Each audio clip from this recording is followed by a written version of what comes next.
A new luxury touring sleeper train, the Britannic Explorer train, seen here in Scotland on the 2nd of June 2025. This was believed to be an empty stock train from Hamilton to Arlington services at Eastleigh near Southampton.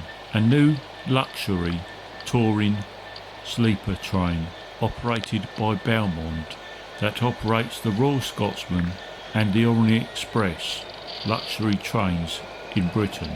A day off from work and the first time ever an afternoon photographing trains on the West Coast Main Line in the borders of Scotland.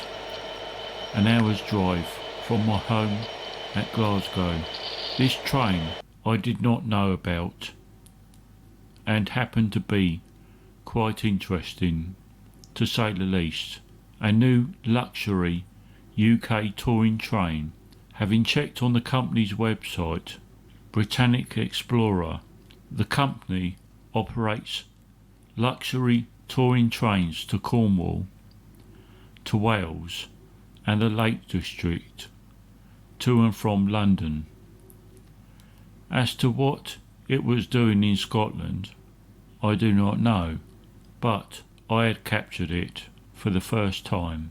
Heading south to England with GB Rail Freight Class 66 that had attended the Bowness and Kinhill Railway Diesel Gala during the previous weekend, which I had also seen during the event on the railway.